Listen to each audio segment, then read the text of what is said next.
আসসালামু আলাইকুম প্রিয় দর্শক, আমিরুল মোমিনিন মানিক আপনাদের প্রত্যেককে আমন্ত্রণ জানাচ্ছি চেঞ্জ টিভির এই পর্যালোচনায়। আমাদের আজকের বিষয় হচ্ছে ভারতের ঘাড়ে নিঃশ্বাস ফেলছে তুরস্ক, ভীষণ বেকায়দায় দিল্লি। দেখুন, একসময় ভারতের সঙ্গে তুরস্কের দারুণ একটা সম্পর্ক ছিল। ২ রাষ্ট্র বন্ধু প্রতিমী ছিল বলা যায়।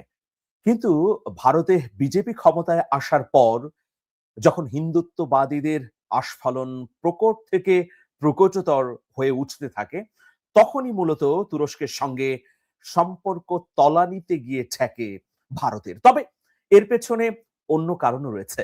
তুরস্কের বিরুদ্ধে ভারতের বেশ কিছু অভিযোগ রয়েছে। প্রিয় দর্শক, আজকে আমরা পর্যালোচনা করতে চাই দক্ষিণ এশিয়ায় দিনকে দিন তুরস্ক ভারতের বাইরে বিভিন্ন দেশের সঙ্গে সম্পর্ক বৃদ্ধি করছে। চীন, পাকিস্তান, মালদ্বীপ, বাংলাদেশের সঙ্গে সাম্প্রতিক সময়ে তুরস্কের সম্পর্ক উষ্ণ হয়েছে। এই পরিপ্রেক্ষিতে আমরা দেখতে পাচ্ছি আঙ্কারা এবং দিল্লির মধ্যে একটা ভয়াবহ শীতল সম্পর্ক। ফলে এর প্রভাব ভারতের উপর পড়ছে। প্রিয় দর্শক, আমরা চুলচেরা বিশ্লেষণের মধ্য দিয়ে দেখাতে চাই যে কেন এই ধরনের পরিস্থিতি মোকাবেলা করছে দিল্লি। প্রিয় দর্শক, আপনারা জানেন যে একসময় কামাল আতাতুর্কের প্রতিষ্ঠিত এই রাষ্ট্রটি নানা কারণে ভারতের উপর যেমন নির্ভরশীল ছিল, একইভাবে পর্যটন থেকে শুরু করে তথ্য প্রযুক্তি এবং অন্যান্য অনেক বিষয়ে ভারতও নির্ভরশীল ছিল তুরস্কের উপর। কিন্তু সন্দেহ সংশয়ের কারণে ২ দেশের মধ্যে সম্পর্কে ফাটল ধরেছে এবং এখন এটা দৃশ্যমান হচ্ছে। দক্ষিণ এশিয়ায় তুরস্কের ক্রমবর্ধমান উপস্থিতি এবং প্রভাব বিস্তারের চেষ্টা ভারতের জন্য প্রধানত ভূ রাজনৈতিক এবং নিরাপত্তা উদ্বেগের কারণ হয়ে দাঁড়িয়েছে। মুসলিম বিশ্বে নিজেদের নেতৃত্ব প্রতিষ্ঠার লক্ষ্যে আঙ্কারার এই তৎপরতা নয়াদিল্লির কূটনৈতিক ও কৌশলগত স্বার্থের সরাসরি পরিপন্থী বলে ভারতের বিশ্লেষকরা মনে করছেন। যেমন প্রথম কারণ হচ্ছে যে পাকিস্তানের সঙ্গে সামরিক মৈত্রী। পাকিস্তান ও তুরস্কের মধ্যে ঐতিহাসিক এবং শক্তিশালী সামরিক ও প্রতিরক্ষা সহযোগিতা রয়েছে। এরদোয়ানের শাসনকালে, অর্থাৎ ২০০৩ থেকে ২০২৬ পর্যন্ত এই ২৩ বছরে পাকিস্তানের সঙ্গে আঙ্কারার সেই সম্পর্ক বৃদ্ধি পেয়েছে। আঙ্কারা পাকিস্তানকে উন্নত সমরাস্ত্র ও ড্রোন সরবরাহ করে এবং সামরিক প্রশিক্ষণ দিয়ে থাকে। এই অক্ষটি কাশ্মীরের মতো স্পর্শকাতর ইস্যুতে পাকিস্তানের অবস্থানকে সমর্থন করে, যা ভারতের নিরাপত্তা ব্যবস্থার জন্য বড় চ্যালেঞ্জ বলে দিল্লি মনে করে। একটা উদাহরণ দিচ্ছি, তুরস্কের প্রেসিডেন্ট রিসেপ তাইপ এরদোয়ান তিনি জাতিসংঘের সাধারণ অধিবেশনের বক্তৃতায় কাশ্মীরে মুসলমানদের নিপীড়নের বিরুদ্ধে ক্ষোভ প্রকাশ করেছেন এবং এর দায় ভারতের সরকারকে দিয়েছেন। তো এ কারণে দিল্লি মনে করে যে তুরস্ক এখন তাদের বন্ধু রাষ্ট্র নয়, বরং শত্রু রাষ্ট্র। যাই হোক, মুসলিম বিশ্বের নেতৃত্ব প্রতিষ্ঠার উচ্চাকাঙ্ক্ষাও তুরস্কের প্রেসিডেন্ট রিসেপ তাইপ এরদোয়ানের আছে। সেই জন্যে তিনি আগে যে সমন্বয়বাদী কূটনীতি ছিল এই দক্ষিণ এশিয়ার জন্য, সেই জায়গায় পরিবর্তন এনে বরং মুসলিম ভ্রাতৃত্বের উপর দাঁড়িয়ে তিনি কূটনীতির বিস্তৃতি ঘটাতে চাচ্ছেন। তুরস্কের প্রেসিডেন্ট রিসেপ তাইপ এরদোয়ান বৈশ্বিক মুসলিম উম্মার নেতা হিসেবে আবির্ভূত হয়েছেন ইতোমধ্যেই। আন্তর্জাতিক ফোরামে কাশ্মীর ইস্যু তুলে ধরা, পাকিস্তানের পক্ষে অবস্থান নেওয়ার মাধ্যমে তুরস্ক দক্ষিণ এশিয়ার মুসলিম দেশগুলোর উপর প্রভাব বিস্তারের চেষ্টা করছে, যা ভারত মনে করছে এতে অভ্যন্তরীণ রাজনীতি এবং সার্বভৌমত্বের উপর চাপ সৃষ্টি হয়েছে।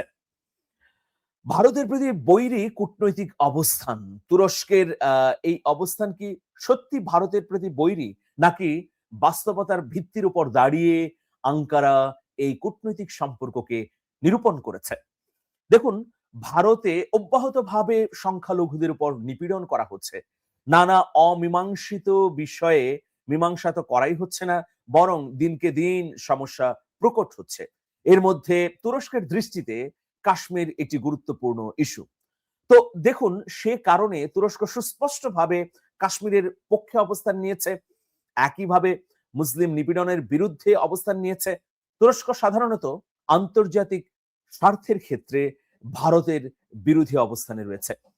পারমাণবিক সরবরাহকারী গ্রুপ এনএসজি তে ভারতের অন্তর্ভুক্ত হওয়ার ক্ষেত্রে চীন ছাড়া একমাত্র তুরস্কই জোরালো বিরোধিতা করেছিল। দক্ষিণ এশিয়ার বিভিন্ন দেশ যেমন বাংলাদেশ এবং মালদ্বীপ, সেখানে তুরস্ক তার সাংস্কৃতিক প্রভাব, নির্মাণ প্রকল্প এবং ধর্মীয় কূটনীতির মাধ্যমে অবস্থান মজবুত করেছে। এটি ওই অঞ্চলগুলোতে ভারতের দীর্ঘদিনের একক প্রভাব বা আধিপত্যকে খর্ব করেছে। ফলে দক্ষিণ এশিয়ার ভারতের বাইরের রাষ্ট্রগুলো এখন স্বাধীন পছন্দের ভিত্তিতে তুরস্ক, চীন বা অন্যান্য রাষ্ট্রগুলোকেও বেছে নিতে পারছে দিল্লির বাইরে গিয়ে। অনেকে এটাকে ভারতের আধিপত্যের বাইরে বা আধিপত্যের বিরুদ্ধে নতুন জাগরণও মনে করেন। তুরস্কের সাথে চীন এবং পাকিস্তানের ক্রমবর্ধমান ত্রিমুখী যোগাযোগ ভারতের উত্তর পশ্চিম এবং উত্তর পূর্ব সীমান্তে একটি জটিল ভূ রাজনৈতিক সমীকরণ তৈরি করেছে, যা ভারতের আঞ্চলিক আধিপত্যের জন্য হুমকি স্বরূপ। দেখুন, মালদ্বীপের সঙ্গেও সাম্প্রতিক সময়ে অত্যন্ত উষ্ণ সম্পর্ক তৈরি করেছে তুরস্ক। আপনাদের নিশ্চয়ই জানা আছে যে মালদ্বীপে মোহাম্মদ মুইজ্জুর আগে যারা ক্ষমতায় ছিলেন তারা ভারতের পদলেহনই করেছেন। একটা বৈষম্যমূলক সম্পর্ক ছিল, মানে ভারত সবসময় মালদ্বীপের উপর দাদাগিরি করত। সেখানে সর্বশেষ যে নির্বাচনে মুইজ্জু নির্বাচিত হয়েছেন সেখানে প্রচন্ড ভারত বিরোধী জনমত কিন্তু ভোটে প্রভাব ফেলেছে। তো সেই জায়গায় আমরা কি দেখেছি, আগে মালদ্বীপের সমুদ্র সীমানায় পর্যবেক্ষণ তদারকির দায়িত্বে ছিল ভারতের সেনাবাহিনী, বিশেষ করে নৌবাহিনীর টহল টিমগুলো, এবং মালদ্বীপের পর্যটনের একটা বড় অংশই নিয়ন্ত্রণ করত ভারত। সে জায়গায় মোহাম্মদ মুইজ্জু ক্ষমতায় আসার পর তিনি তুরস্কের দিকে ঝুঁকেছেন। এখন ভারতের সেই টহলদারি বা নজরদারির বিপরীতে বাইরে তুরস্কই সেই কাজটি করছে। তো দুই দেশের মধ্যে ১৯৭৯ সালে কূটনৈতিক সম্পর্ক প্রতিষ্ঠিত হলেও সাম্প্রতিক সময়ে এটি গভীর এবং ঘনিষ্ঠ চুক্তিতে রূপ নিয়েছে। যেমন ১ নম্বর বিষয় হচ্ছে ড্রোন। ভারতের উপর নির্ভরতা কমানোর অংশ হিসেবে প্রেসিডেন্ট মোহাম্মদ মুইজ্জু প্রকাশ্যে এই ঘোষণা দিয়ে বলেছেন যে তুরস্কের উপর নির্ভরশীলতা বাড়াবে। মালদ্বীপ তুরস্কের কাছ থেকে অত্যাধুনিক বাইরাক্তার ড্রোন কিনেছে, যা তাদের বিশাল এক্সক্লুসিভ ইকোনমিক জোন নজরদারি চালাতে ব্যবহৃত হচ্ছে। এছাড়া প্রতিরক্ষা খাত জোরদার করার লক্ষ্যে তুরস্ক মালদ্বীপকে বিশেষ যুদ্ধজাহাজ অনুদান হিসেবে দেওয়ার মতো বড় পদক্ষেপও গ্রহণ করেছে।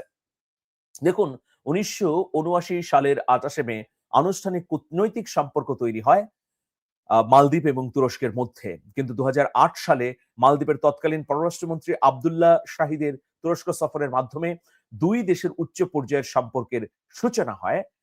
শুধু তাই নয়, গত ৫ বছর এর সময়কাল যদি ধরি তাহলে এই সময়ের মধ্যেই মূলত আকাশস্পর্শী সম্পর্কের বিস্তৃতি ঘটেছে তুরস্ক এবং মালদ্বীপের মধ্যে। এর একটা আঞ্চলিক প্রভাবও পড়েছে প্রিয় দর্শক।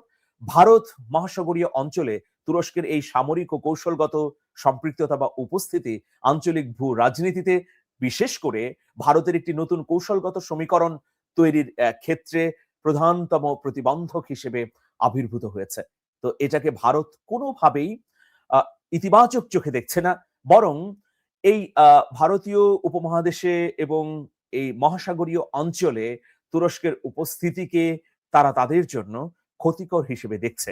কিন্তু মোহাম্মদ মুইজ্জু কেন এই টার্ন করলেন, ভারতের সঙ্গে কূটনীতিকে কেন স্থগিত করলেন, এর কারণ হিসেবে জনগণের মধ্যে একটা প্রচন্ড ক্ষোভ।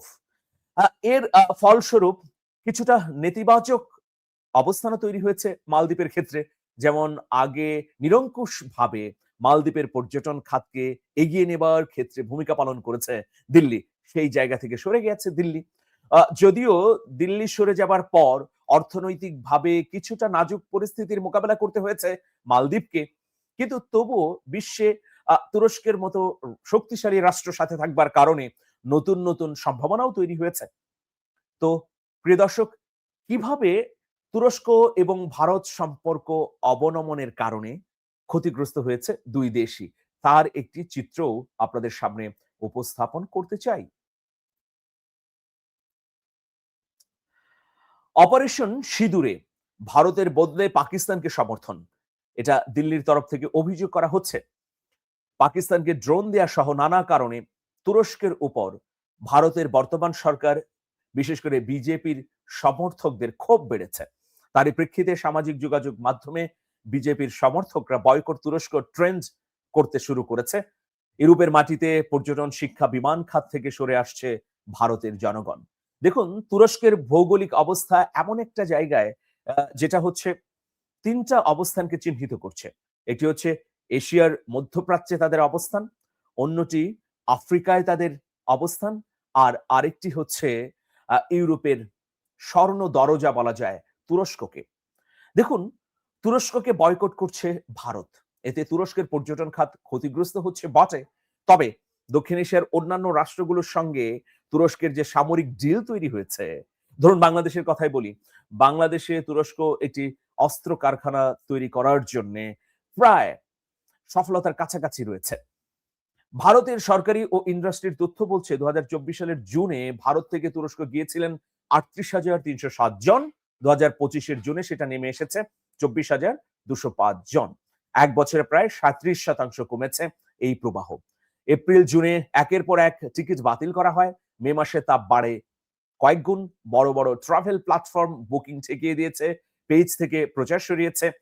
এমনকি কেউ কেউ প্রকাশ্যে অপ্রয়োজনীয় তুরস্ক ভ্রমণ না করার পরামর্শ দিয়েছে। কলকাতার পুজোতে অন্তত ১৫০০ ভ্রমণ পরিকল্পনা বাতিল হয়েছে। শুধু এই শহর থেকেই তুরস্কের জন্য আয় কমেছে ৬০ থেকে ৭০ কোটি টাকা। এছাড়া উত্তরপ্রদেশের কানপুরে কয়েকটি বড় গ্রুপ ট্যুর মিলিয়ে বাতিলের অঙ্ক ৩৫ লাখের মতো।